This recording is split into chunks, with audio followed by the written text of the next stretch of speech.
I didn't scream. I didn't beg. When the handcuffs clicked around my wrists, I looked my father in the eyes and made myself a promise. He looked away first. My name is Mara.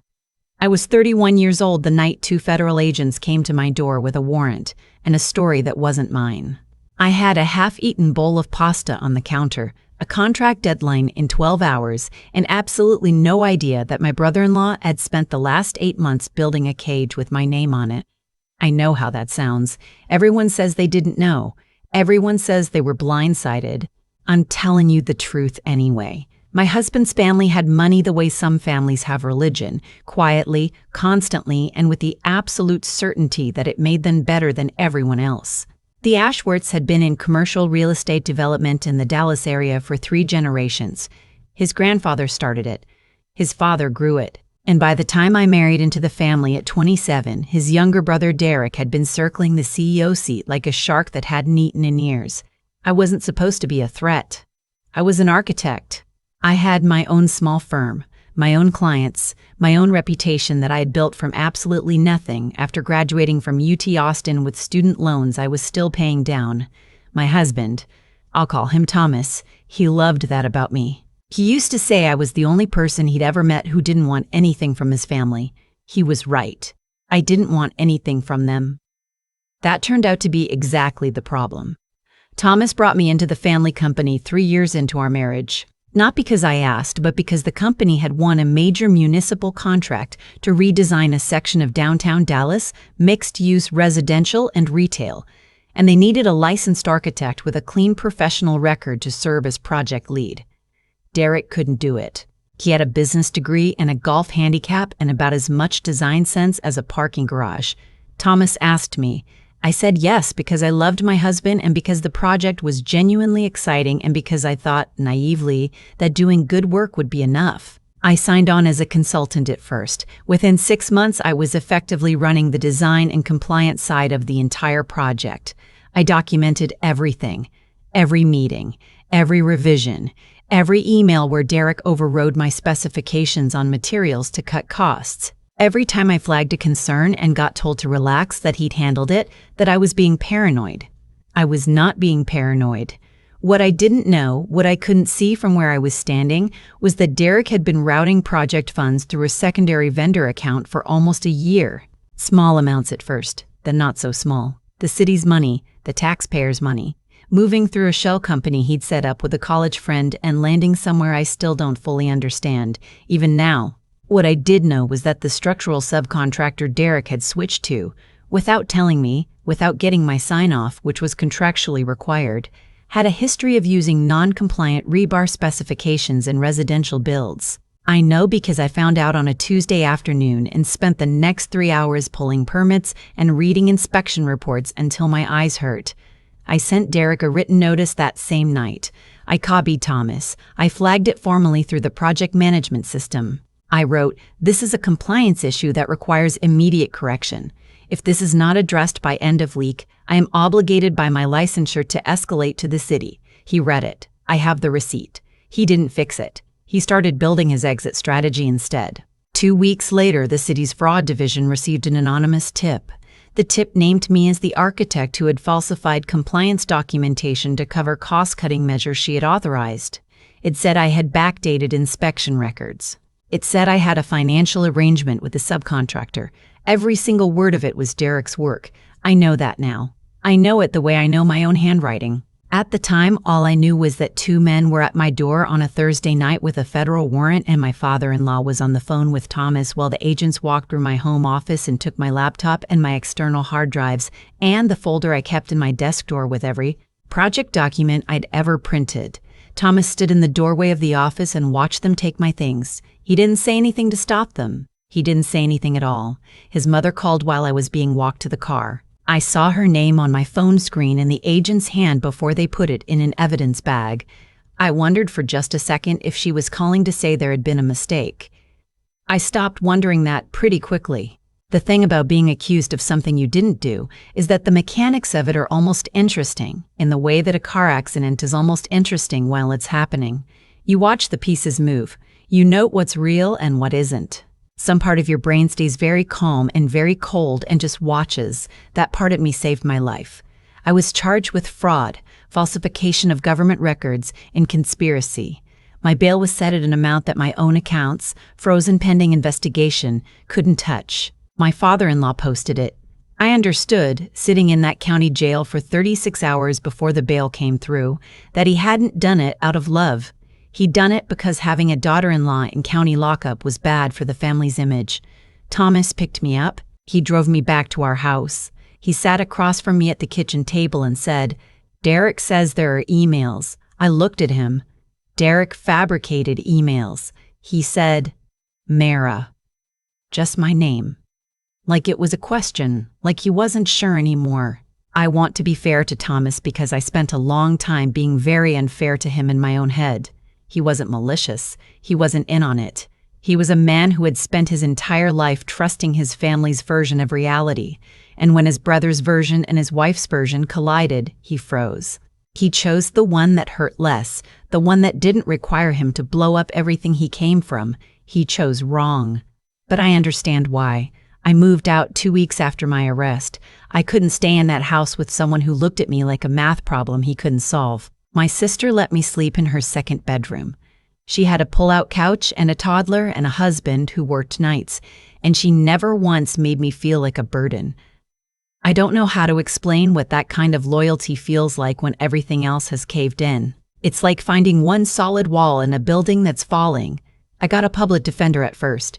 His name was Marcus. He was 28 years old and had 3 other felony cases, and he was doing his absolute best, which was not going to be enough. I wasn't going to let that be the end of it. Here's the thing about having your professional reputation destroyed. If you built that reputation carefully enough, there are people who still trust you before the verdict comes in. My former business partner, a woman named Claudia, who I'd worked with for 6 years before she moved to Austin, called me 2 days after my arrest. She said, "Tell me what you need." I said, "A forensic accountant and a very good attorney." She said, "Okay."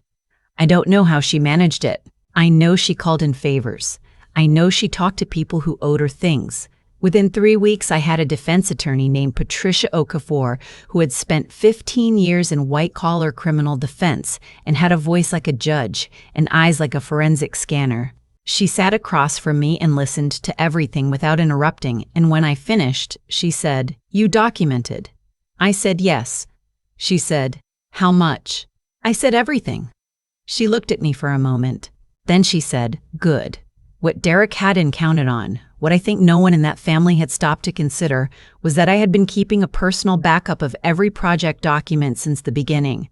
Not because I suspected fraud, because I'm an architect who grew up watching her single mother lose a small claims dispute over a home renovation gone wrong, and I learned early that documentation is the only thing that protects you when someone decides to rewrite history. I had emails, I had the original specs, I had time-stamped revision logs that showed exactly when changes had been made to the material orders, who had authorized them, and what account the revised invoices had been routed through. I had a voice memo taken during a site meeting 8 months earlier, perfectly legal under Texas one-party consent law, in which Derek explicitly told the subcontractor to match what was in the original bid on paper, even though they both knew the physical materials were being substituted. I hadn't recorded it because I suspected fraud. I'd recorded it because I was in a loud construction site and I needed to remember what was said. Patricia took everything I had and went to work. The forensic accountant, a quiet man named Graham who wore the same gray cardigan to every meeting, started pulling on threads in the financial records that Derek's attorneys probably assumed no one would ever find. The next 14 months were the longest of my life. I'm not going to tell you they weren't. I'm not going to perform the kind of retrospective bravery where I say I was calm and certain the whole time, because I wasn't. There were nights in my sister's second bedroom when I lay on that pull-out couch and stared at the ceiling and felt something very close to nothing. That flat, airless feeling of a life that's been put on pause indefinitely. My firm was effectively shuttered. My professional license was under review pending the case outcome. I couldn't work in my field. I was living on savings that were running out and the grace of people who had chosen to believe me. Thomas filed for divorce 4 months after my arrest. His attorney sent the paperwork. There was no phone call. I found out I was getting divorced the same way I find out about everything now. A document in my email at 7 in the morning. I signed it and went back to sleep. I don't say that to sound hard. I say it because by that point, I had made a decision about where to put my energy, and it wasn't into mourning a marriage that had already shown me what it was made of. Patricia kept me updated in weekly calls that lasted exactly 30 minutes. She didn't use a lot of soft language. She said things like, "This is developing, and we're not there yet." And once, near the end of the first year, "I think we're close." I learned to read her silences the way you learn to read weather. Derek, in the meantime, had not been idle. He'd hired an excellent PR firm. He'd given a quote to a local business publication about the difficult process of uncovering internal misconduct and how he was committed to restoring integrity to the project. He'd had lunch with city council members. He was still going to charity events. He looked from the outside exactly like a man who had nothing to hide. His shell company's accountant made a mistake in month 11, a small one. A discrepancy in a quarterly filing that Graham spotted because Graham has the kind of mind that doesn't let small discrepancies go. That discrepancy pointed to a second shell company. The second shell company had a transaction record that put Derek's college friend on a wire transfer the same week the anonymous tip about me had been filed with the city. Patricia called me on a Thursday. She said, "I need you to come in." I knew from her voice that something had moved. The federal investigation pivoted in a direction Derek had not anticipated. His attorneys asked for a continuance. The city froze the project. The business publication ran a follow-up. The PR firm quietly stopped returning Derek's calls.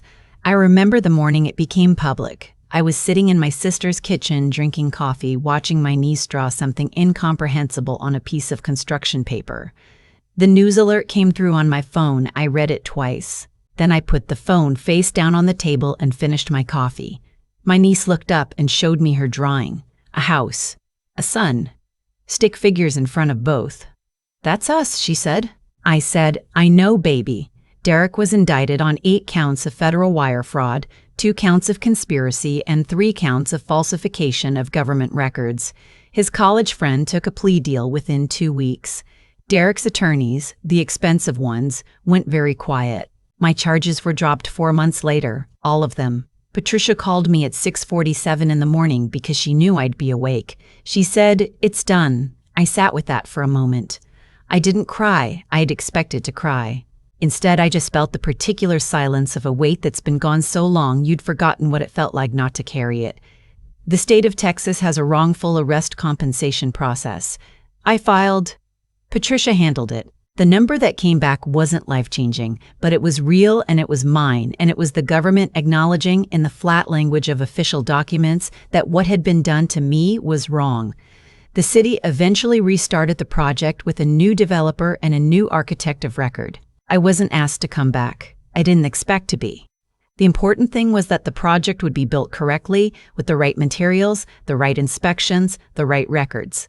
I reopened my firm 6 months after the charges were dropped. Claudia came back as a partner. We started small. We were careful. We documented everything, though by then I think documentation had become less a habit and more a reflex, something I didn't think about because it was simply part of how I moved through the world. My professional license was fully reinstated. The licensing board sent a letter. It was formal and brief. I framed it anyway and put it on the wall of my new office, not because I needed the reminder, but because I wanted to be able to look at it on the days that were harder and remember that paper, that small rectangle of official language, meant that every piece of myself I'd spent 2 years holding together in the dark had been worth holding.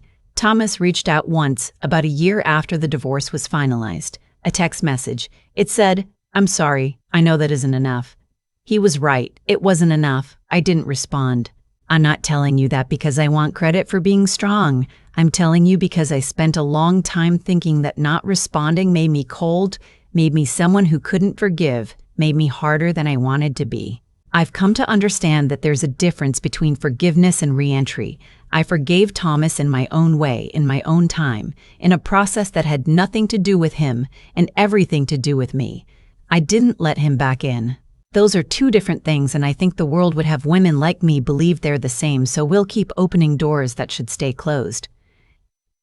Derek pleaded guilty to 5 of the 8 counts 18 months after his indictment. He was sentenced to 4 years in federal prison and ordered to repay approximately $2.3 million in restitution. His father, my former father-in-law, issued a statement saying the family was devastated and committed to making things right. I read it once. I didn't respond to that either. What I will tell you is this. The morning I walked out of the courthouse after my charges were officially dismissed, Patricia shook my hand and said, "You were my easiest client." I looked at her. "How?" She said, "You never stopped thinking." I've thought about that a lot since then. I don't think she meant it as a simple compliment. I think she meant that there is something specific to surviving an injustice, to not just enduring it, but eventually dismantling it, that requires you to stay, in some essential part of yourself, a thinking person rather than only a feeling one. To hold both at once, to let the grief be real and also refuse to let it be everything. I wasn't perfect at it. There were days when I was only feeling when the anger or the loss or the sheer mundane exhaustion of fighting a system that wasn't built for people without resources nearly pulled me under. But I kept the documents. I kept making the calls. I kept getting up. My niece is 5 now. She's in a phase where she wants to know how everything is built. Bridges, buildings, her grandmother's porch, the parking structure outside the grocery store. She asks me why and how and what holds it up, and I try to explain foundations and load-bearing walls and the way a structure distributes weight so that no single point has to bear too much. She nods very seriously. Then she asks if we can get a snack. I think about foundations a lot, actually. About the ones we build and the ones we inherit and the ones that turn out to be less solid than we thought. About what you do when you discover mid-project that someone has been substituting materials in a building, in a marriage, in a family, and the whole thing is at risk of coming down. You document it. You flag it. You do what you are ethically obligated to do. And if the people who should listen choose not to, you make sure you have everything in writing, because some things can be rebuilt. And some things, once you've seen what they're really made of, you simply walk away from. Not out of anger. Not out of bitterness, but because you are an architect and you know the difference between a structure worth saving and one that needs to come down. I built something better. Something mine. That's the whole story. I've thought a lot about the word consequence, not in the dramatic sense, not lightning bolts or poetic justice or the universe evening some cosmic score. Just the plain mechanical fact of it, that what you build and what you destroy, and how you treat people when you think no one is keeping track. All of it compounds. It moves forward in time whether you intend it to or not. Derek thought he was managing a problem. I was the problem as far as he was concerned. Someone who documented too much, flagged too much, refused to look the other way when the numbers didn't add up. He didn't set out to destroy me, I don't think. He set out to survive his own choices, and I was in the way. That distinction used to matter to me. It matters less now. The effect on my life was identical either way. What I've come to understand, slowly, over the kind of time that doesn't pass quickly no matter how busy you keep yourself, is that integrity isn't a shield. It doesn't protect you from being accused of things you didn't do. It doesn't stop people who've already decided their story from telling it loudly. What integrity actually is, I think, is more like a foundation. You don't feel it when everything is standing. You only find out what it's made of when something tries to bring the whole structure down. Mine held. Not because I'm exceptional. Because I'd been building it, quietly, for years, in every email I sent, every record I kept, every time I flagged something uncomfortable in writing instead of letting it pass. I didn't do those things expecting to need them someday. I did them because they were right. And then one day I needed them, and they were there. Thomas made a different kind of choice. He chose the story that cost him less in the short term. I don't carry anger about that anymore. I spent a long time trying to figure out when I stopped being angry, and I honestly can't pinpoint it. What I know is that the people who choose comfort over truth tend to stay exactly where they are. Thomas is still in Dallas, still in the same circles. Still, I imagine managing the distance between what he knows and what he's willing to say out loud. That's its own kind of sentence, and I didn't have to do anything to put him there. Derek will be out of federal prison before he's 50. He'll rebuild something probably. People like him usually do, but there are things you can't rebuild. A professional record, a reputation in a specific industry. the specific trust of the city that once handed you a contract and watched you steal from it. Those close permanently. That's not punishment. That's just cause and effect, moving through time the way it always does. The thing I want to say, the thing I wish someone had said to me in my sister's second bedroom at 2 in the morning when I couldn't sleep, is that endurance is not the same as passivity. Surviving something hard doesn't mean you just waited it out. Claudia called me, I answered. Patricia asked if I documented. I had. Graham found the thread. I gave him everything he needed to pull it. Every one of those moments required a choice. To keep thinking when feeling was easier. To trust one more person when trust had already cost me so much. To get up and make the call instead of pulling the blanket back over my head. That's not inspiration. That's just what it actually looked like. Ordinary, exhausting, and worth every bit of it.